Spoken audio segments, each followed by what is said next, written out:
Bonjour à toutes et tous et bienvenue sur ce Pet Live numéro 2, donc le nouveau format de transition qui permet de retrouver des ressources, des partenaires de façon régulière. Le numéro 1, c'était tramé il y a quelques semaines sur l'école du dehors. On nous avait reçu avec Peggy, c'était super chouette. Et aujourd'hui, ce soir, on va parler de l'empreinte carbone, du bilan carbone, du climat, avec nos copains de l'association pour la transition bilan carbone que je vais vous laisser vous présenter. Donc, Teddy et Sophie, Sophie qui est enseignante. Merci Frédéric. Donc effectivement, je suis Teddy Courteau, chef de projet à l'Association pour la transition bas carbone depuis 3 ans maintenant, et je suis en charge du pilotage de ce projet, du projet établissement bas carbone, ce qu'on va aborder aujourd'hui. Merci, merci Teddy. Plaisir de te retrouver là. À toi, Sophie. Et moi, je suis professeure de sciences de la vie et de la Terre au Collège Ferdinand Buisson à Juvisy et je suis référente 3D. Je m'occupe des éco-délégués, on en parlera tout à l'heure. Et on est sur le projet établissement bas carbone depuis 3 ans. Depuis 3 ans. Donc voilà, on va vous jouer un webinaire en deux parties. La première partie où Teddy va vous présenter les grandes lignes de ce projet. Et puis Sophie prendra le relais sur son partage d'expérience de terrain, puisque donc depuis 3 ans, elle mène le projet dans son établissement. Moi, je serai là à l'animation et au relais. N'hésitez pas, alors on est en diffusion live, je crois, sur YouTube et Facebook. N'hésitez pas à poser vos questions dans les différents fils de chat ou de conversation qui, normalement, nous sont remontés sur le fil de discussion qu'on reçoit ici. Teddy, je vais te laisser démarrer. Alors, juste une chose, un grand merci déjà à l'Association pour la transition bilan carbone qui s'est occupée aujourd'hui de la technique, qui pour l'instant fonctionne parfaitement, on est très heureux. On a décalé l'horaire, on a décalé un petit peu l'horaire pour des ennuis techniques, mais là on est au top. Et qu'est-ce que je voulais vous dire et un grand merci à vous qui nous suivez. Je voulais quand même signaler que ça fait depuis maintenant pas mal d'années que sur Prof en Transition, on parle du climat avec un hashtag que vous pouvez retrouver sur nos réseaux sociaux et sur le site web, sur le parcours climat.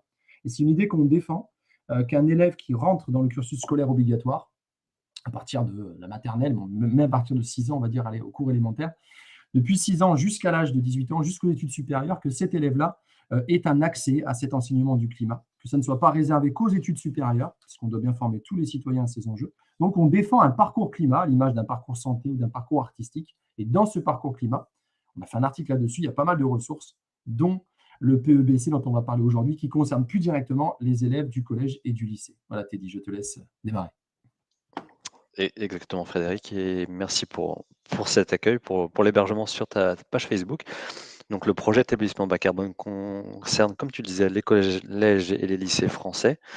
Avant toute chose, je précise, c'est un projet qui est subventionné par l'ADEME, par l'Agence de la transition écologique, et par conséquent, c'est un projet entièrement gratuit et entièrement libre d'accès. C'est disponible sur le site clickson.eu. Vous avez le titre du projet sur votre écran et de toute façon, je vous remettrai le lien en dernière slide. Voilà, pour commencer, avant d'aller plus loin. C'est un projet qui existe depuis 3 ans, depuis 2020, donc pour les collèges et lycées français. Et on est accompagné par de nombreux partenaires dans ce projet-là. Et notamment, vous voyez donc à gauche la déclinaison française du projet, à gauche de votre écran. Non, pas encore, pardon. Voilà, maintenant. Sur la gauche de votre écran, vous voyez donc nos partenaires français, dont avec Avenir Climatique qui porte le projet avec nous, et en plus donc de l'association de la transition bas carbone. Et on a aussi la déclinaison européenne, ce qui est le projet Clixon, qui a démarré à quelques mois d'intervalle en 2020 également, en Espagne et en Italie avec nous aussi. Donc en France, on a un certain nombre de projets, de partenaires, pardon, qui nous accompagnent sur d'autres thématiques que le carbone. Vous l'aurez compris, notre projet, c'est vraiment axé sur la réduction de l'empreinte carbone de votre établissement, de votre collège ou de votre lycée. Et nos autres partenaires comme Office for Climate Education ou The Shifters ou Renaissance écologique, par exemple, sont là pour compléter les savoir-faire, les connaissances qu'on essaie de vous transmettre sur d'autres thématiques, que ce soit la biodiversité, que ce soit l'eau, les déchets ou autres, pour vraiment essayer d'avoir un spectre plus global et plus total dans votre approche et des enjeux climat qu'on essaie de vous proposer à travers le PEBC. Oui, là, on retrouve des partenaires et des réseaux qui sont chers les amis de Prof en transition. Je pense à Renaissance écologique, évidemment, avec cette fraise dont on parle souvent. Également Ma Petite Planète, avec qui on a des rapports privilégiés. Donc, c'est vrai que vous inscrivez comme nous dans un rapport avec à la fois le tissu associatif et également le tissu institutionnel. Tu parlais des projets Erasmus ou Clixon, donc c'est extrêmement intéressant parce qu'il y a une base scientifique qui est fondée, qui est forte, qui s'appuie, tu le diras, hein, sur le GIEC notamment et les rapports de l'ADEME, et derrière sur les déclinaisons sur les territoires avec ce champ associatif qui peut venir appuyer et étoffer le projet. Exactement, oui. On est aussi, donc on est subventionné côté ADEME en France et côté européen par la Commission européenne. C'est ce qui fait qu'on peut vous proposer donc tout un tas de contenus, de ressources, d'outils, vraiment à la fois ludiques et pédagogiques et en même temps et avec des guides méthodologiques qui accompagnent l'année scolaire. Donc c'est une année scolaire qui se passe en 5 phases et je vais peut-être passer à la slide suivante. On essaye de s'adapter à votre calendrier scolaire. En tout cas, c'est depuis 3 ans qu'on fait le projet, c'est comme ça fonctionne très bien dans la très grande majorité de nos établissements. Encore une fois, c'est un projet libre, donc chaque établissement choisit le fonctionnement et calendrier qu'il souhaite. On démarre en octobre pour laisser place à l'élection des éco-délégués, parce que ce sont évidemment les élèves et encore plus les éco-délégués qui sont les acteurs centraux du projet. Donc on démarre en octobre en sensibilisant nous, côté ABC, côté Association pour la transition bas carbone, en sensibilisant pardon, vous enseignants, ou bien même CPE ou documentaliste ou intendant, peu importe. C'est vraiment un projet qui est facilement appréhendable par tous. Il n'y a pas besoin de connaissances particulières sur ces sujets-là.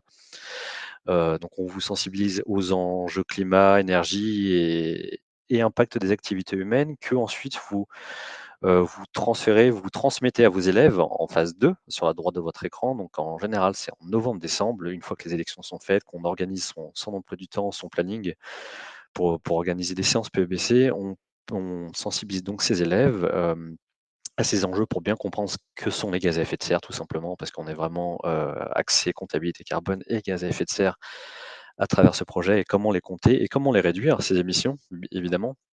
Ce qui est l'objet des phases suivantes, de la phase 3, qui se passe en hiver, en décembre à mars en général, pour les établissements. Il s'agit donc pour les élèves d'aller collecter des différentes données auprès des différents acteurs de l'établissement.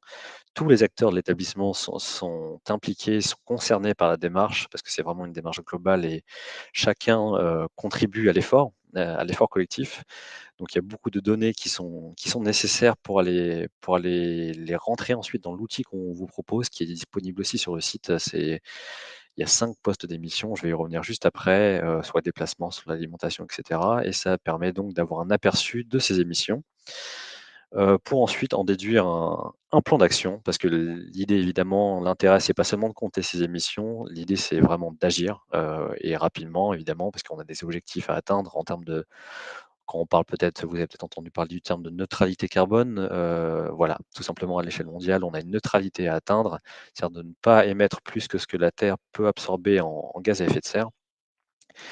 Et donc il y a des actions à mettre en place pour essayer d'atteindre cette neutralité, que ce soit en termes de gaspillage alimentaire ou en termes de réduction de chauffage, par exemple. Il y a plein de choses à faire, des actions complexes ou simples. On va voir ça par la suite, et ça, c'est l'objet de la phase 4, au printemps, en mars-mai. Nos établissements sont actuellement dans cette phase-là et ils auront bientôt terminé pour ensuite restituer leurs travaux et faire le passage de relais pour les prochains élèves, pour les prochains enseignants, si ce ne sont pas les mêmes pour l'année suivante, parce que l'intérêt d'un bilan carbone, c'est de le faire régulièrement pour justement mesurer ses progrès et l'impact des actions mises en place. Merci Teddy. Qu'est-ce que je voulais dire? Je trouve ça extrêmement intéressant, moi, ce déroulé, dans le sens où c'est vrai que les adultes, les enseignants d'un établissement, et pas que, hein, parce qu'on parle bien d'un établissement au sens large, donc ça implique l'ensemble des personnels de l'établissement, y compris, je pense, les personnels de direction, euh, et les personnels potentiellement également d'entretien, les personnels administratifs, les personnels de cantine. Tu parlais de l'alimentation tout à l'heure, qui vont être mobilisés. C'est extrêmement important d'avoir. Alors, j'ai une petite question pour toi, Teddy. Est-ce que ce personnel adulte-là, est-ce qu'il est là sur la base du volontariat dans les projets que vous avez pu mener, ou est-ce que c'est un petit comité adulte qui se réunit, ou alors c'est vraiment tout l'établissement sous l'égide du chef d'établissement qui est astreint au projet? Comment ça se passe, ça de façon générale, et Sophie tout à l'heure pourra encore mieux vous en parler que moi, c'est en général un ou 2 ou 3 enseignants qui chapeautent l'action dans l'établissement. Oui, Effectivement, et ce sont en général des enseignants, mais c'est toujours bien et mieux que le chef d'établissement soit moteur et soutienne l'initiative dans l'établissement pour avoir pour vraiment pouvoir agir au mieux, au plus efficace et avoir qui puisse mettre à disposition des créneaux horaires tout simplement, par exemple, des salles à disposition pour organiser ces séances-là, quoi. et oui. Surtout que là, bon, là, c'est là où le projet est intéressant et pour un chef d'établissement, il est sérieux en étant sous couvert de l'ADEME, financé par l'ADEME et reconnu, estampillé aussi au niveau européen. Ça donne un projet qui est sérieux, ça donne une jolie ligne de projet pour un chef d'établissement. Et effectivement, il faut sensibiliser les adultes, puisque la difficulté aussi du sujet climat, c'est qu'on part tous avec un gros défaut de formation initiale. C'est-à-dire qu'hormis avoir fait des études spéciales là-dessus, ce qui est plutôt rare, tous les enseignants et les éducateurs au sens large ont un défaut cruel de connaissance de ce qu'est le climat, des rapports du GIEC qui sont difficiles à vulgariser et à comprendre. Donc on a sur ces sujets climat, biodiversité, les enjeux majeurs, un vrai enjeu de sensibilisation, de formation. Et je pense que d'ailleurs, je ne sais pas si dans cette sensibilisation, vous parlez du MOOC Avenir Climatique avait fait à l'époque, qui était un vrai support. Parce qu'il faut quand même savoir que dans les plans de formation enseignants aujourd'hui, ça commence à arriver. Et dans les nouvelles écoles de formation continue, on commence à avoir des choses sur les sujets de transition, mais c'est encore assez fragile et assez faible en termes de volume horaire. Donc on s'appuie beaucoup, les enseignants, sur notre temps personnel. Et globalement, le MOOC Avenir Climatique qui avait été fait il y a quelques années était déjà une belle ressource. Voilà, bon, c'était une aparté, mais c'est important de signaler, les enseignants se forment ici sur leur temps personnel pour développer ces projets-là. Merci Teddy. Oui, peut-être une petite question là-dessus. Au niveau du suivi, vous, au niveau de ces différentes phases-là, comment vous accompagnez l'établissement? Est-ce que il y a des gens qui sont présents en local? Est-ce que c'est quel suivi vous opérez? Alors, effectivement, nous, on organise beaucoup de points d'étape. Alors cette année, à titre d'exemple, on a fait un événement de lancement, un webinaire, c'était à distance, au mois de septembre. Et puis, on fait des webinaires régulièrement pour introduire les différentes phases du projet. Donc, il y a en général 3 à 4 webinaires par an. On fait des points de suivi, on organise évidemment volontiers des échanges en face à face ou en visio avec les établissements. Et puis, effectivement, il y a un événement à la fin de clôture de l'année scolaire. Là, on en fait un cette année à l'Académie du climat à Paris. Le 31 mai, on pourra en parler très rapidement tout à l'heure aussi, mais voilà, ça c'est le suivi qu'on a à l'heure actuelle côté, porteur de projet, mais c'est aussi le sens des partenariats qu'on noue avec les autres associations. C'est-à-dire de pouvoir, accompagner les établissements sur place, là où nous, on ne peut pas être présent dans d'autres régions de France, et parce qu'on a une petite équipe qui gère le Oui, projet. Donc c'est tout le sens de nos partenaires d'animer des séances, d'accompagner sur d'autres thématiques, c'est les établissements. oui, oui. Et tu vas nous parler juste après, je crois, des activités et des outils. On voit quand même que c'est des choses qui sont clés en main et dont les enseignants vont pouvoir se saisir aussi rapidement dans leur contexte. Alors effectivement, c'est clé en main, mais pas complètement. C'est chacun, encore une fois, c'est tout un kit de ressources qui Oui, sont évidemment toutes modifiables. C'est des PowerPoint, des documents Word et autres voilà, c'est beaucoup de contenu qu'on vous propose, mais qui sont vraiment adaptables selon vos élèves, selon vos envies. oui, oui, Et pardon. C'était l'objet du clé en main dont je voulais parler, c'est-à-dire l'idée que la ressource en elle-même, elle est complète, et elle est bien définie, et que derrière, l'enseignant peut l'intégrer où il veut dans son projet, dans sa séquence, évidemment. Exactement. Et pour commencer, par exemple, donc je le disais, on porte le projet, nous, à l'ABC, avec l'association Avenir Climatique, et l'association Avenir Climatique a mis, par exemple, à disposition d'autres ressources peut-être moins sérieuses peut-être, mais tout autant scientifiquement chargées, on va dire. C'est-à-dire qu'il y a pas mal d'activités assez ludiques qui sont proposées par Avenir Climatique, mais et par d'autres partenaires aussi. Donc il y a l'enquête carbone, Arbre du climat et le carbonomètre. Il y en a encore d'autres. Je ne vais pas rentrer nécessairement dans leur fonctionnement. Je vous inviterai plutôt à aller directement sur notre site, dans l'onglet support pédagogique du site. Vous avez tous nos supports et toutes nos activités. Il y en a vraiment pas mal pour animer les séances PEBC. Et voilà, ça c'est un petit peu pour effectivement le côté sensibilisation des élèves. C'est vrai, ça change le rythme, ça change la façon de transmettre les connaissances à vos élèves. Mhm. Et je vous parlais aussi également, pour rester du côté ressources, de notre calculateur qu'on met à disposition, qui est aussi disponible évidemment sur le site. Vous vous inscrivez, on valide votre compte et vous avez tout de suite accès au calculateur. Le tableau de bord auquel vous arriverez une fois que vous avez rentré vos émissions ressemble à ça. Donc, comme je disais, il y a plusieurs postes d'émission. Il y a la consommation d'énergie de votre bâtiment, de votre établissement. Il y a la restauration, les déplacements des élèves, mais aussi les vôtres, ceux des enseignants, des chefs d'établissement, des personnels administratifs, parce que évidemment, ce sont majoritairement vous, les adultes, qui vous déplacez plus en voiture que les élèves. Et ça compte pour beaucoup dans l'empreinte carbone de votre établissement. Donc, il y a toujours plein d'actions à mettre en place et c'est ça qui est intéressant. Les achats qu'on a symbolisés en orange par les fournitures de façon générale, mais il n'y a pas seulement les fournitures, et les immobilisations qui sont notamment le parc informatique, mais le bâtiment lui-même aussi. Là, c'est des chiffres qui sont rentrés au hasard, mais c'est vraiment pour avoir un aperçu global et qui vous permet ensuite d'en déduire un plan d'action. Super. J'ai deux petites. Alors, je trouve ça hyper intéressant parce que ce qu'on vient de voir là, là-dedans, il y a beaucoup d'entrées pédagogiques sympas dans les médias. On a vu un jeu de cartes tout à l'heure, donc on est dans de la ludopédagogie. Ça, c'est extrêmement intéressant. On a vu, quand tu parles de l'enquête carbone, on est dans une mise en mouvement finalement des enfants, des élèves autour de leur établissement. Donc là, c'est des procédés qui sont de ce qu'on appelle nous la pédagogie active, hein. On rend les élèves acteurs de leur apprentissage.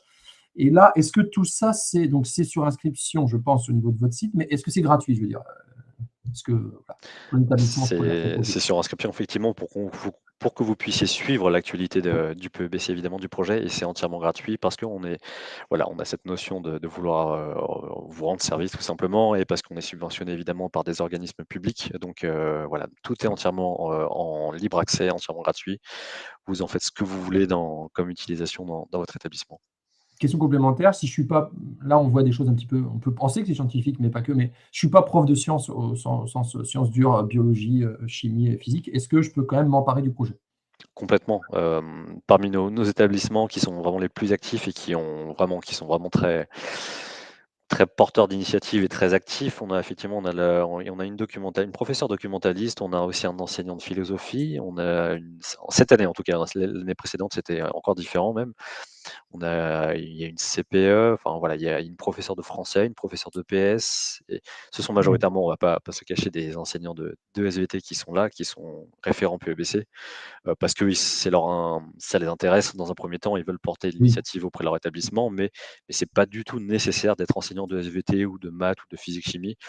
C'est vraiment n'importe quel type de discipline. C'est vraiment un projet transverse qui touche à toutes les matières et qui s'adapte vraiment à tous les niveaux, donc collège, lycée, dans toutes les matières. Mais c'est important de le dire parce qu'on a tendance à avoir 2 biais dans le secondaire. On a tendance à confiner, l'éducation notamment aux médias et à l'information, aux professeurs documentalistes, alors que c'est quelque chose qui va concerner l'ensemble du corps enseignant. Et également, on a tendance à ce que l'EDD ou l'éducation au développement durable, on peut dire aussi l'éducation à la transition écologique et sociale, soit confinée qu'aux profs de SVT, ce qui est un peu dommage parce qu'on parle bien, tu l'as dit, hein, le mot intéressant, c'est le mot projet transverse, transdisciplinaire. Ça intéresse évidemment l'ensemble du champ éducatif, selon les différents. On peut évidemment en mathématiques ou en français aborder le sujet climat. C'est d'autant plus cohérent vis-à-vis de ce qu'on propose aux élèves. Bah, écoute, merci Teddy. Je crois qu'il y a une petite cartographie à nous montrer des établissements qui ont pu suivre le projet. Exactement, exactement. Voilà, donc depuis 3 ans, on a vu notre nombre d'établissements se multiplier. On n'a pas de plafond. On aimerait que tous les collèges et lycées de France, à terme, rejoignent le projet. Ça, c'est vraiment notre rêve, on va dire. On a démarré en plein Covid en 2020 avec 5 établissements pilotes en Île-de-France et en Bretagne. C'était donc collège et lycée, donc je le rappelle effectivement. Et puis, on a multiplié nos établissements par 5 l'année dernière pour arriver à un peu plus de 80 cette année. Voilà, tous les établissements-là ne sont pas représentés sur la carte, mais ils sont vraiment tous répartis dans la France entière. Voilà, France métropolitaine pour des raisons effectivement de calcul d'émissions, il faut que ce soit en France métropolitaine. Je ne vais pas rentrer dans les détails aujourd'hui, mais avec plaisir d'en discuter par la suite. Ouais, super. Enfin, moi qui suis du sud-ouest, je ne vois pas beaucoup de mes camarades du sud-ouest, par contre. C'était l'année dernière, cette année on en a plus. Ah, bon, d'accord. Une belle évolution quand même entre 5, 23 et 80, ouais, une belle évolution du projet. C'est effectivement signe que le bouche à oreille fonctionne parce que ça marche beaucoup par bouche à oreille, que le projet est vraiment pédagogiquement intéressant et complet dans la démarche. Mm. Et c'est de tous les retours qu'on a, c'est vraiment ce qui plaît vraiment et qui fait que ça se répand en plus encore. Super. Bon, on va mettre tous les liens hein, les liens vers le projet sous les différents publics qui vont s'inscrire sous YouTube et Facebook pour vous retrouver. Peut-être laisser maintenant Sophie, enfin si tu dit tu as fini ta présentation. Je vais juste, avant que Sophie prenne la parole, je vais me permettre de mettre deux petites choses rapidement. Donc, je parlais tout à l'heure de l'événement de clôture du PEBC cette année. C'est le 31 mai à l'Académie du Climat à Paris. Si vous êtes dans les environs, n'hésitez surtout pas à venir. C'est évidemment gratuit. Vous pourrez écouter des élèves et des profs, dont Sophie, restituer leurs travaux du PEBC sur le 31 mai. Donc, à Paris, il y aura plein d'activités. Il y aura une petite remise des prix pour les établissements aussi. Et est-ce que c'est rediffusé sur des plateformes, ça, pour ceux qui sont loin ou pas? Non? Il y aura effectivement, ce sera pas en direct, mais ce sera rediffusé en replay effectivement sur notre site, sur le site clickson.eu. Pour terminer, voilà, je vous le mets ici, vous avez le QR code et le lien, clickson.eu/fr, si vous voulez vraiment directement accéder à la version française du site. Et sinon, mon mail, vous l'avez juste en bas, c'est pebc@clickson.eu. J'en ai fini, je laisse la parole à Sophie et je répondrai à vos questions si vous en avez ensuite. Voilà. Bon, tu peux intervenir également sur ce que va nous raconter Sophie, évidemment. Bon, bah, Sophie, c'est à toi. On va peut-être switcher le partage d'écran sur ton diapo. Eh bien, super. Voilà. Nous partons donc au collège Ferdinand Buisson, Sophie. C'est ça, dans l'Essonne, à Juvisy-sur-Orge. Alors, je vous présente donc mon expérience du PEBC. Nous sommes suivis donc par les superbes associations, de l'association de la transition bas carbone, Avenir Climatique, depuis 3 ans. Et puis, nous suivons le PEBC avec toutes les étapes que Teddy vous a mentionnées tout à l'heure. Pas forcément dans le même ordre que ce que Teddy a dit, puisque d'une année à l'autre, ça peut changer en fonction de notre organisation. Donc, tu confirmes aussi que le projet est adaptable selon ton contexte. Enfin, tu as réussi à le moduler un petit peu tel que toi, tu l'envisageais. Tout à fait. On peut tout moduler et voilà. Moi, j'ai les éco-délégués 1 heure par semaine et ça, c'est quand même très important d'avoir les élèves minimum 1 heure par semaine pour ce projet-là. Vous êtes rendu compte déjà à quel point il est dense. Donc, il y a des supports variés qui nous accompagnent, nous, les professeurs, pour qu'on puisse prendre en main ce projet-là. Donc, effectivement, je suis prof de SVT, mais j'aurais pu le faire en étant de n'importe quelle discipline. On a vraiment des guides très complets avec beaucoup de supports très bien faits. Voilà, donc j'ai les éco-délégués 1 fois par semaine en soirée parce que il faut que ça soit accessible à tous les élèves. Il y a des élèves qui restent d'une année à l'autre, il y a des élèves qui partent d'une année à l'autre. Et puis j'en ai environ, ça tourne entre 15 et 20 en gros, de la 6e à la 3e. Okay. Alors, sur cette phase de sensibilisation, il s'agit de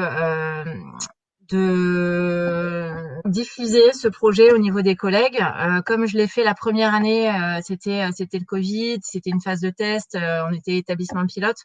On a juste fait un récapitulatif en fin d'année aux collègues en réunion plénière.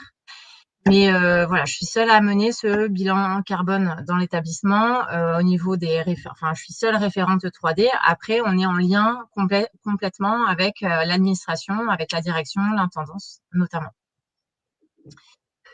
Alors, sur cette phase 2, comprendre le changement climatique, on commence par une sensibilisation avec des diaporamas qui nous sont fournis qui sont faits par Educlimat, une branche de Avenir Climatique.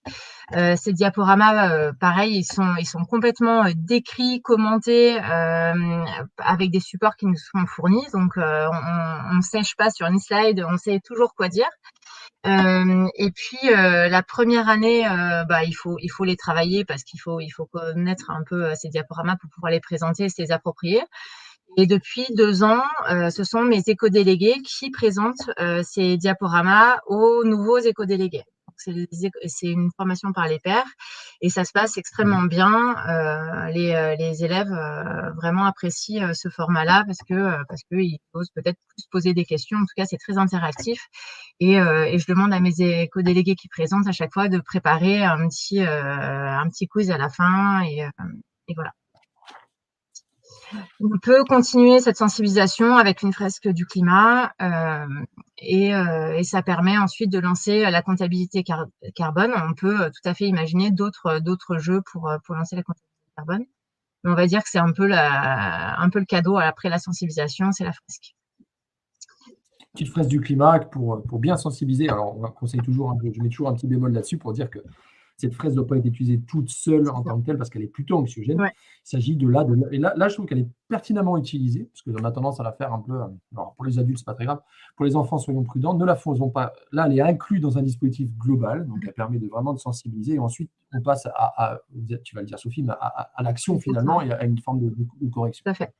Oui, oui, la fresque du climat ne doit pas se faire seule et effectivement, il y a une suite à cette fresque du climat. On ne va pas laisser ça comme ça. Alors, pour la comptabilité carbone, la première année, les élèves se sont répartis par pôle et puis finalement, on fait ça tous les ans. Ils se mettent par pôle. Donc, un pôle qui calcule les émissions énergétiques, un pôle qui calcule les émissions dues à la cantine.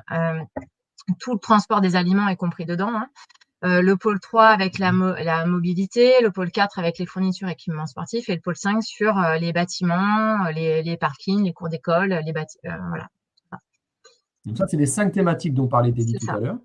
Et donc, toi, tu prends ta cohorte d'éco-délégués et tu fais 5 groupes. C'est ça. Les élèves se répartissent et puis il y a une année où le pôle 4 et pôle 5, c'était les mêmes élèves qui voulaient faire les deux pôles, etc. Donc, enfin, bref, on se répartit pour qu'il n'y ait pas tous les élèves sur chaque pôle. Ensuite, la première année, je leur avais fait créer des questionnaires. En fonction de leur pôle, ils essayaient de voir qu'est-ce qui pouvait émettre des gaz à effet de serre, puisqu'ils avaient été formés, je vous le rappelle, par la sensibilisation avant, donc ils connaissaient les notions de gaz à effet de serre et d'émissions. Et du coup, ils ont créé leur questionnaire et après, on a comparé avec les questionnaires fournis par les assos. Et on a publié des questionnaires et l'idée, c'était qu'ils remplissent le maximum de choses par leur propre collecte de données. Donc, on avait des élèves qui comptaient la taille du parking, de la cour d'école, etc., avec leur pas. Et puis, ils allaient compter toutes les tables, toutes les imprimantes, tous les téléphones, etc., du collège. Donc, ils avaient un laissez-passer éco-délégué et ils étaient un peu les rois du monde dans le collège, vous imaginez. C'est clair. Et puis ensuite, lorsqu'ils avaient toutes les données, il en manquait encore, bien sûr, pour l'énergie, notamment, enfin pour l'électricité. Et il fallait avoir un rendez-vous avec l'administration. Donc là, il faut compter 1 heure environ d'entretien avec la direction, l'intendance, pour avoir ces données auxquelles ils n'ont pas accès. Et là, Sophie, et ça tu le sais très bien, je ne sais pas, je suis convaincu, mais au-delà du simple bilan carbone, on travaille de grandes compétences là chez les élèves hein, quand même. Hein, cette Et capacité à aller chercher de l'info, à tout avoir à un fait. esprit critique, à discuter avec des gens, d'un personnel de direction pour aller récolter des données. Oui, oui, Ce que tu as dit sur les places ça fait penser à des mathématiques en situation également et la gestion de résolution de problèmes. C'est extrêmement riche c'est finalement, sûr. hein, cette collecte. Notamment, on évalue maintenant de plus en plus les éco-délégués par des compétences. Et là, dans le domaine 2, dans le domaine 3, il y a de quoi faire. Et c'est clair Ouais, que ça mobilise pas mal de compétences. Euh, génial. Ensuite, on remplit un calculateur. Donc, ne regardez pas celui-là, mais moi, je l'aime bien parce que c'était la première année. Et maintenant, c'est sur le site Clixon, mais c'est très bien parce que ça centralise en même temps tout. Et du coup, on arrive au calculateur. Les élèves ont choisi un mot de passe en commun. Alors ça, je sais pas si on est censé le faire, mais comme les élèves font le maximum de choses par eux-mêmes, c'est eux qui remplissent le calculateur. Donc, ils accèdent à ces pôles-là et ils remplissent les données de leur bilan carbone. On Ok. obtient un joli bilan carbone à la fin. Et chaque année, on peut comparer du coup le bilan carbone et on peut voir ce qui réduit, ce qui augmente, etc. Là, ça avait augmenté la deuxième année puisqu'on avait eu un ordinateur par élève de sixième et par élève de cinquième de la part du département Ah, de l'Essonne. Et ça avait augmenté bien le bilan carbone. oui. Voilà. Surtout qu'on sait que la sobriété numérique, elle doit s'opérer d'abord sur l'équipement avant l'utilisation. Mais C'est ça. Mais cette année, alors là, vous voyez mes nouveaux questionnaires parce que il a fallu justement avoir une trace des années. Donc là, on est sur 5 ans. On a rempli les 2 premières années. On est en train de remplir la 3e année. Et le projet sur 5 ans, c'est intéressant. Ça veut dire que oui, toi, tu t'es engagé donc sur 5 ans. Ta direction est au courant que ce projet est court sur 5 ans, il n'y a pas de tout à problème. fait, le principal, Monsieur Baratier, est tout à fait partie prenante de ce projet-là. Il nous soutient absolument. Et, ouais. Et toi, attends, ce projet-là, il est dans la sphère de tes éco-délégués. C'est pas forcément, tu en parles pas forcément ça en salle de classe, dans tes heures de cours, on va dire, enfin obligatoire, classique. Comment tu le. Non, alors c'est effectivement les éco-délégués seulement qui font ce bilan carbone. Après, en troisième, lorsque je parle du climat et qu'on parle du bilan carbone et des gaz à effet de serre, évidemment, on parle de ça. J'ai mes éco-délégués aussi qui, des fois, se déplacent dans les classes pour faire un diaporama sur un élément du plan d'action, par exemple. Ouais. C'est vraiment enrichissant hein, parce qu'on a des fois des retours de collègues, y compris sur Prof Transition, qui ont du mal à alimenter leur club éco-délégué. Donc là, on a quand même un projet qui, je crois, peut les Ah, alimenter mais pleinement. c'est sûr et certain. J'ai les éco-délégués depuis 3 ans et c'est vrai que ce projet m'a permis de me lancer entièrement, vraiment 1 heure par semaine, assez facilement parce que tout est clé en main. Ouais, d'accord. Alors ensuite sur le plan d'action, donc là, les élèves, doivent réfléchir à leurs actions, remplissent des fiches de gestion de projet. Ils doivent, essayer de voir, ce qui serait le plus efficace, sur ce bilan carbone. Et, voilà. Et donc, il faut accepter, comme je le mets, le temps long et les compromis. C'est que tout n'est pas parfait tout de suite. Et puis, la gestion de projet, ils n'ont pas trop l'habitude au début. Et donc, ils se rendent compte voilà, que on n'abandonne pas un projet en cours. On va jusqu'au bout. Si on le laisse tomber, il faut qu'il y ait des raisons et il faut faire un bilan de ça, etc. Donc, Une question un petit peu naïve par rapport à ça. Une fois que tu as fait ton empreinte, ton calculateur au début, tu as fait ton calculateur, tu as fait tes calculs. Avant pour dégager les actions, c'est les élèves qui recherchent les actions ou toi, tu as déjà avec l'association Bilan Carbone, il y a déjà un guide de ce qui peut être. Il y a un moment charnière là quand même. Alors, je crois que il y avait pas vraiment d'idée la première année, donc vraiment mes élèves on avait passé 2 heures à réfléchir sur le plan d'action possible par rapport à ce bilan carbone. Donc, t'imagines Oui. le bilan carbone imprimé en grand, et puis là, on se répartit par pôle, et chaque pôle établit une liste d'idées, et après voit la faisabilité de chaque idée. Ouais, voilà, c'est ce que j'allais dire. Parce qu'avoir des idées, déjà, c'est une chose. Bon, on peut penser que les élèves ont des idées. Plus ils sont jeunes, plus ils en ont. Je ne sais pas quand ils grandissent. Moi, je suis plutôt professeur des écoles, mais ils ont des idées. Après, il y a la faisabilité, comme tu dis, parce que c'est facile de dire à tout le monde de venir à pied à l'établissement. Bon, ça, d'accord, mais ce n'est pas ce qui est forcément faisable. Donc, c'est intéressant, hein, cette étape-là charnière vers le plan Il y a d'action. une bonne façon de voir si un projet est faisable ou pas. C'est les chapeaux de Bono. Je sais pas si tu connais, mais les Non? chapeaux de Bono, faut noter ça quelque part. C'est une façon de voir un projet sous différents angles, et c'est pas mal d'imaginer les projets comme ça. Super, bah, écoute, merci pour le. Je connaissais le chanteur de YouTube, c'est C'est pas ça. pas celui-là. Alors, allons sur le plan d'action pour vous donner un peu des idées. Par exemple, le pôle 1, donc c'était le pôle énergie, s'occupait, enfin donc de l'électricité, notamment et le chauffage. Donc, avait envie de baisser la facture d'électricité. Donc, pour ça, ils font un peu la guerre un peu à tout le monde dans l'établissement pour éteindre les lumières lors des récréations, pour éteindre le vidéoprojecteur, etc. Mais ça, il y a rien de très officiel. Sur ce pôle 1, la cible 2, c'était d'économiser de l'énergie grâce au chauffage. Et là-dessus, ils ont vraiment créé une belle action. Et je me suis trompée sur les slides, on en reparlera après. Et on s'est une cible 3 était de sensibiliser à l'économie circulaire. Donc, on fait une récupération de chaussettes dépareillées, puisqu'on a tous des chaussettes dépareillées dans le placard. Donc, effectivement, ça fait pas baisser le bilan carbone, mais ça sensibilise sur le recyclage, sur l'économie circulaire. C'est une association qui va recycler complètement ces chaussettes, qui va les détricoter et fabriquer de nouveaux vêtements et qu'ils vont vendre.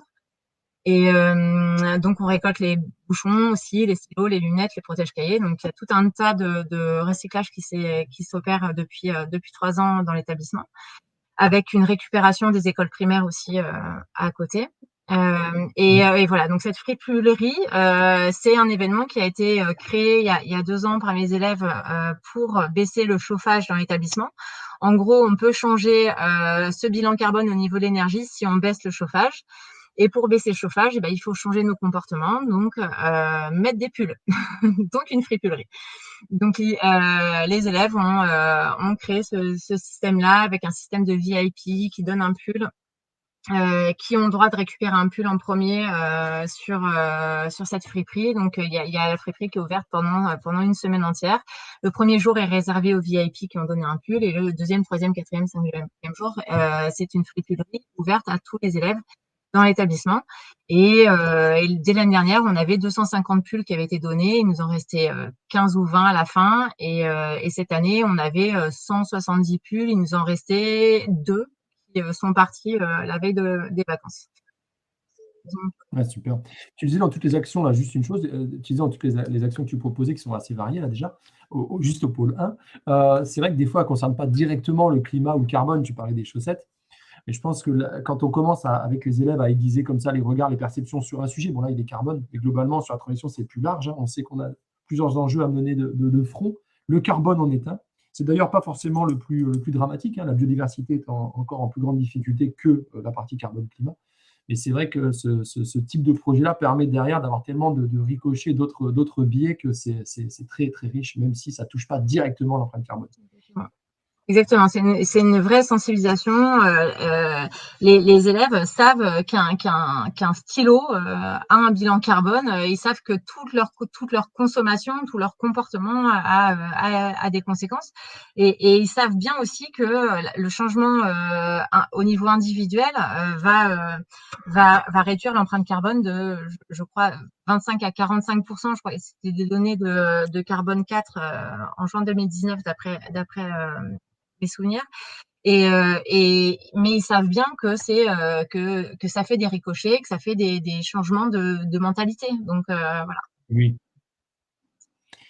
exactement. La crise écologique, comme le dit Baptiste Morisot, est avant tout une crise de la sensibilité et de nos perceptions. Donc là, tu aiguises les regards et tu fais réfléchir. Et derrière ça, il y a tellement de choses qu'on peut lever, qu'on peut faire. Tu parlais des stylos, j'en profite pour dire qu'on essaiera de faire le prochain Pet Live avec mon ami Antoine Maldonado sur le cartable vert, qui est quand même une démarche, je pense, qui peut intéresser de ce point de vue-là. Allez, je te laisse dérouler. Le pôle de sensibilisation au gaspillage alimentaire, je vais essayer d'accélérer un peu. Donc, ils ont créé des affiches qu'on a placardées dans la cantine. Il se trouve qu'on est géré par le département là-dessus et que le département doit installer des tables de tri depuis 3 ans, mais que c'est toujours pas fait. Mais on espère que ça va arriver.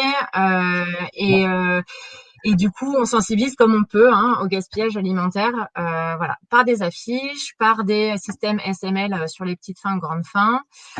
L'idée, c'était aussi d'avoir moins de déchets à la cantine, donc de sensibiliser au gaspillage alimentaire. Pour ça, il y a un grand concours, le concours Respire, mais c'est un autre sujet que Prof en Transition connaît. Là, on pèse les déchets sur un jour dans l'année. Ensuite, plastique à la loupe. Là, c'est pas sur le bilan carbone du collège, mais ça sensibilise sur les déchets. Sciences participatives, extrêmement intéressant d'en parler un tout petit peu quand même, de réinverser le rapport à la science. On parlait tout à l'heure du GIEC et tout ça, tous ces rapports qui sont très descendants finalement, qui sont faits par des scientifiques éminents et qui tombent un peu.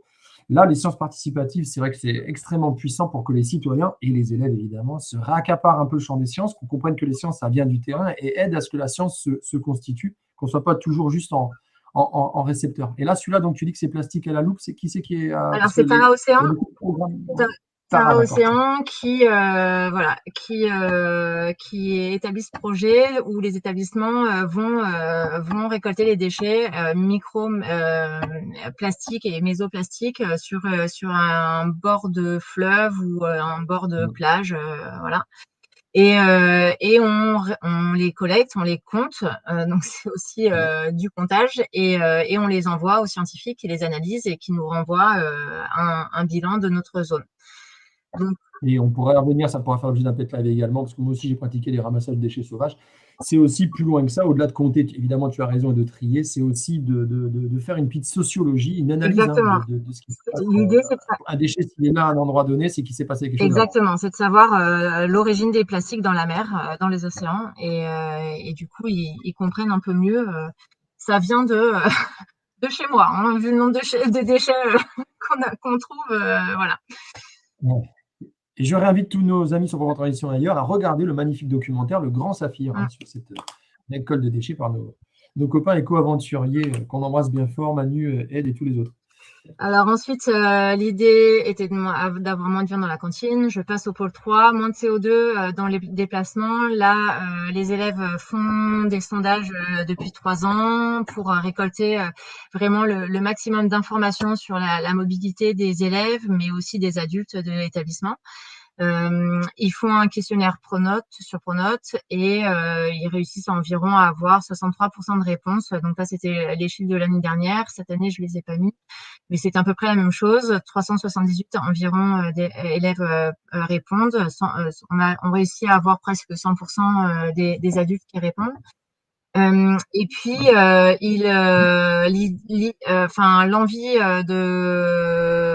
de leur action, c'est de mettre en place des pédibus et donc de voir un peu où les élèves qui prennent la voiture habitent et de créer des regroupements d'élèves qui viennent à pied au collège.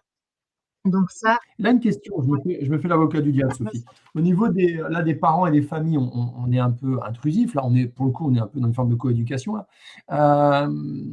Comment c'est perçu là? Tu n'as pas eu de retour négatif? C'est plutôt positif de la part des parents qui s'organisent pour emmener les enfants tout à fait. au collège. Comment ça marche? Alors, j'ai peu de retours des parents sur le bilan carbone. J'ai beaucoup de retours, enfin, j'ai des retours très positifs sur le concours Respire parce que ça touche toutes les sixièmes du collège, mais sur le bilan. Concours Respire, juste une chose qui a une succession de défis qui ressemble un petit peu à Ma Petite Planète qui a été fait ensuite par notre asso ami là qu'on embrasse bien fort.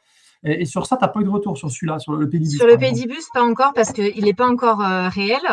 Il est juste imaginé. Pour l'instant, ils ont étendu des grandes cartes de Juvisy. Ils ont mis des croix un peu partout pour savoir où les élèves habitent, pour ensuite les regrouper. Mais non, déjà, il y a pas beaucoup d'élèves dans mon collège qui viennent en voiture.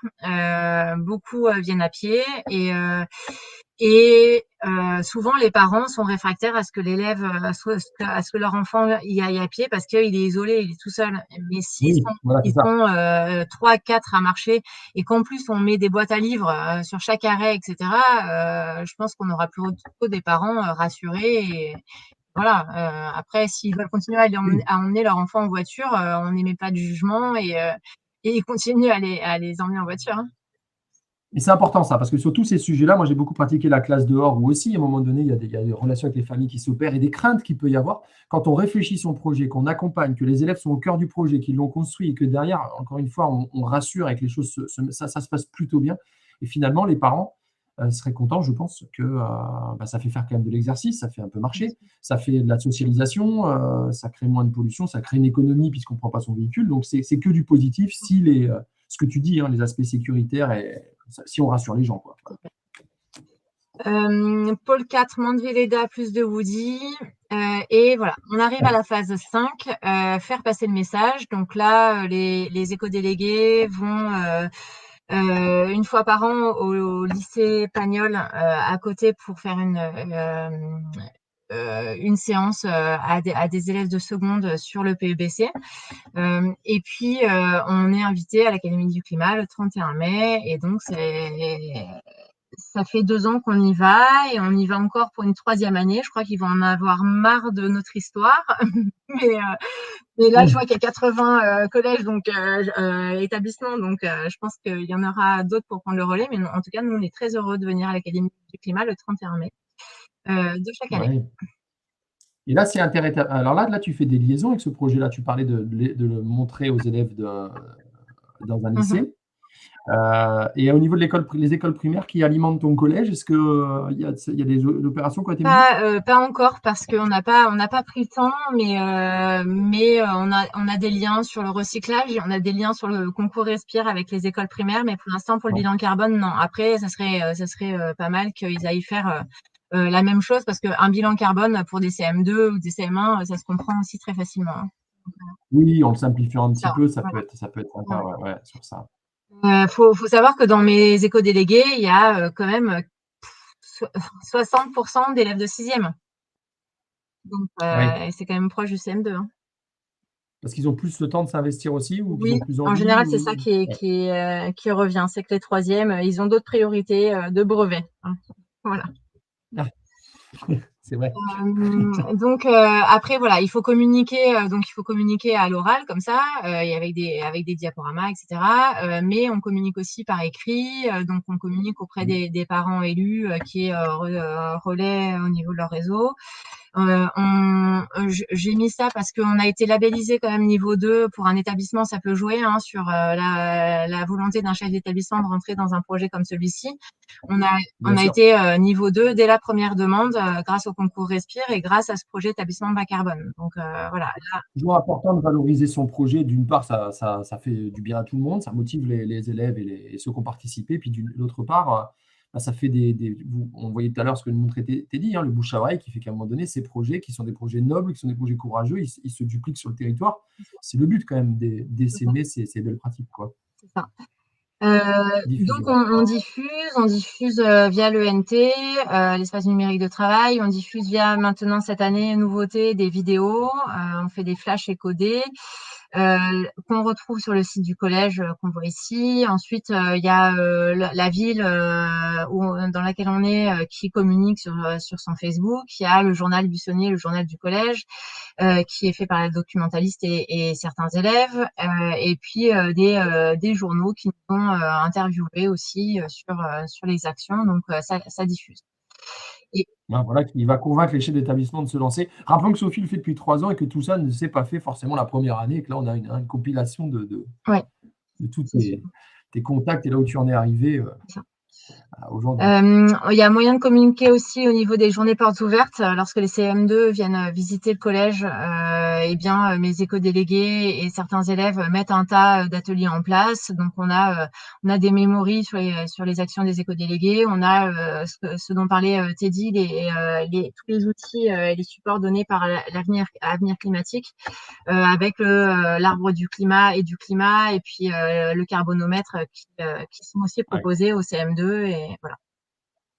Et pour finir, eh bien, on participe à Ma Petite Planète depuis 2 ans. Ça fait des liens avec le bilan carbone également. Et on fait des ateliers zéro déchet avec les éco-délégués, toujours dans un esprit de réduction. Et puis même que Fred qui a participé à la dernière, et on est arrivé 11e sur 660, trop fiers. Et puis on a pu avoir des partenariats aussi avec des scientifiques. Là, on a Monsieur Dulac du CEA qui est venu présenter son jeu Climatic Tac, et voilà. Donc et puis Oui, Climatic Pack, d'ailleurs, tu peux revenir dessus, là, qui a été édité par BioViva, hein, on le voit juste sur ta boîte, là, et qui est un jeu qui a été fait, comme tu disais, hein, par le CNRS, je crois, et le CEA peut-être, et qui a ensuite été vulgarisé un petit peu par BioViva. Rappelons la qualité quand même de ces éditions BioViva, hein, qui sont très cohérentes vis-à-vis du sujet dont il parle. Tout à fait. Tout à fait, tout à fait. Et on a en fait, bon, on va faire de la pub pour BioViva, mais tant pis, mais j'ai tout un placard rempli de jus BioViva parce que je les sors des fois pour les élèves. Faisons de la pub, voilà, pour les choses qui en valent la peine, pour les éditions La Salamandre, pour BioViva, et puis il y en a d'autres, hein. Il faut savoir acheter des bonnes choses quand même, parfois. Et puis voilà, le site Clickson propose un tas d'activités. Et Teddy en parlait aussi tout à l'heure. Voilà, on n'est pas seul dans ce projet. Même si vous êtes seul référent 3D, on n'est jamais seul parce qu'il y a tout un tas, voilà, d'outils, de réseaux qui s'ouvrent avec ce projet établissement bas carbone. Dernière petite question par rapport à ça. Tu dis on n'est pas seul. Voilà. Est-ce que j'ai pas posé la question tout à l'heure à Teddy, que tu vas pouvoir nous rejoindre, Teddy, hein, tu peux rallumer pour la phase finale. Est-ce qu'il y a des moments où toi, dans ton collège, les référents qui participent au PEBC, là, les 80 établissements, est-ce qu'il y a des moments où ensemble ils créent réseau en fait, où ils se connaissent, ils peuvent s'interpeller, comment ça se passe ça? C'est effectivement, c'est quelque chose qu'on veut mettre en place, qui se met en place doucement. Notamment, on souhaite vraiment que les établissements se retrouvent par bassin géographique, c'est ce qui est le plus pratique évidemment, voilà, tout simplement pour organiser des journées autour d'ateliers, autour de mini compétitions, de challenges. Celui qui aura fait le plus d'actions, celui qui aura le plus réduit ses déchets ou autre, peu importe. Enfin, l'idée, de toute façon, il n'y a pas de perdant évidemment, c'est pas le but du projet. Mais c'est vraiment Oui. d'avoir une petite communauté PEBC au niveau régional, au niveau national aussi évidemment, et puis pour vraiment favoriser le partage d'expérience, les échanges entre établissements, ce qui est super important parce que vraiment, encore une fois, nous, on souhaite que les établissements puissent se débrouiller seuls avec le projet, avec nos ressources, parce qu'elles sont faites pour ça, et il n'y a aucun problème pour ça. Donc voilà, donc c'est vraiment cet aspect communauté PEBC qui est super et qui est initié déjà par quelques établissements. On n'a pas, j'ai pas de regard hein, sur les questions qu'il peut y avoir dans les éventuels réseaux sociaux, tout ça. Je sais pas si en régie, je vais faire comme à la télé, si en régie, on peut me donner des éléments. En tout cas, j'ai une dernière question, Sophie, où tu dis, au niveau volume horaire, Sophie, là, un prof qui veut se lancer, comme ça, ce soir, il a hyper envie de se lancer dans le projet, tant mieux. Combien de temps ça lui prend ou sur quelle période de l'année c'est un peu plus compliqué à organiser ou pas? Ça dépend du nombre de projets qui rayonnent autour du PEBC en vrai, hein. Ça dépend du nombre de choses qu'on fait dans le plan d'action, etc. Après, le PEBC avec la prise en main des outils de diaporama, du calculateur, etc. Comme je l'ai dit, il faut avoir les élèves 1 heure par semaine. L'idée, c'est de leur faire le plus de choses possible. Et peut-être que la première année, oui, bah, on double, on triple cette heure-là parce que c'est un engagement. Voilà, tous ceux qui sont référents au 3D le savent bien en fait. Clairement, on n'est pas référent au 3D si on veut faire l'équivalent d'1 heure de devoir fait. C'est pas du tout la même chose. Euh, On est bien voilà. d'accord. Tu as dit des choses intéressantes tout à l'heure là-dessus aussi. Tu as dit qu'il était important que la direction soit bien au courant de ce qui se passe et que tu aies un minimum d'heures allouées avec tes éco-délégués Il sur ça. faut 1 Parce que heure des fois, il se passe ça aussi. minimum. Ouais, Les collègues n'ont pas le temps Et je me nécessaire. permets Donc, de, c'est je quand me permets même de un peu. compléter pardon, les Oui, propos de Sophie. Ça dépend vraiment des établissements et du degré effectivement d'implication, du nombre de projets des établissements et des enseignants. Mais ça, c'est pas nécessairement 1 heure. Effectivement, par semaine, ça peut paraître lourd pour certains et ça, c'est tout à fait compréhensible. Mais on a certains autres établissements, lycées, collèges, peu importe, qui font par exemple 2 séances par mois, peut-être un peu plus qu'1 heure à chaque fois. Donc c'est peut-être 1 h 30, 2 heures à chaque fois. Donc au volume horaire, ça revient à peu près au même, mais c'est pas forcément hebdomadaire et c'est peut-être dans ce cas-là plus facile de trouver des créneaux horaires pour trouver une salle. oui. Parce que là, si je veux m'engager et que la première année, je décide de faire avec les élèves juste l'empreinte carbone, c'est possible. Et passer au plan d'action en année 2, c'est possible. Il y a pas de limite par rapport à ça. Tout est vraiment, même en première année, enfin l'idée c'est vraiment d'acquérir la méthodologie vraiment en première année, de bien comprendre, Bien quitte à ne sûr. pas faire le projet de façon complète, mais après les années suivantes de le faire de façon vraiment plus complète. Et chaque phase ne demande pas le même volume horaire, la même implication. Au démarrage, la sensibilisation des élèves Ouais. demande un certain temps, bien sûr. La phase 3, la phase sur la comptabilité carbone, c'est la plus chronophage. Il faut en passer par là, mais ça, c'est la première année. Après, une fois qu'on a vraiment fait son bilan carbone, il y a peut-être des retouches à faire en année 2, 3, etc. Mais ça reste vraiment accessoire. Et après, on travaille vraiment le plan d'action et ça peut se faire de façon un peu plus sporadique. C'est ça. Moi, la première année, on n'a pratiquement pas fait le plan d'action. On n'a pas eu le temps. Oui. Mais du coup, la deuxième année, on a commencé par le plan d'action. Exactement, voilà, c'est ce que je voulais vous dire. Ça rejoint un peu la méthodologie que propose Éco-École, Éco-Collège, Éco-Lycée, hein, c'est-à-dire demander la réalisation quand on est prêt et de mettre les actions sur un champ temporel. D'ailleurs, ce type de projet, pour avoir fréquenté un peu Éco-École, je suis certain que la thématique climat, tu as montré les labels E3D tout à l'heure, Sophie, il y a aussi les labels Éco-Collège hein, qui sont thématisés, eux, cette fois-ci, au Éco-Lycée. Et là, il y a la thématique climat. À mon avis, avec un projet comme ça derrière, vous obtenez rapidement votre label Éco-Collège, thématique climat, ce qui est plutôt valorisant également. Voilà.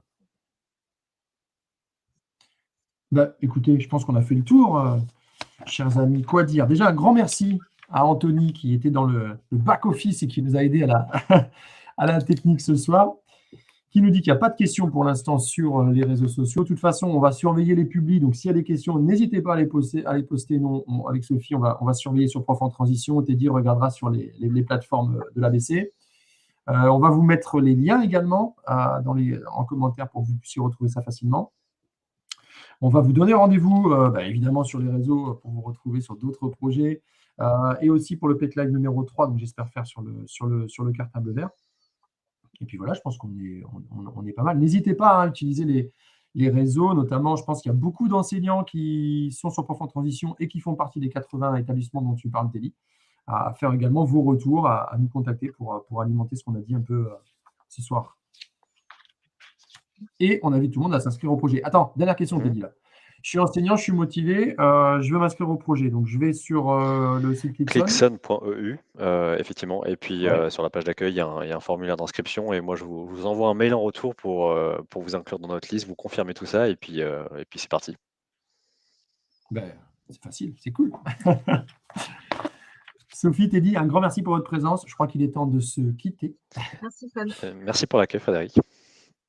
Ben, de rien, merci à vous d'être venu. Merci à toi, Anthony, pour la technique. À bientôt. À bientôt. Au revoir tout le monde.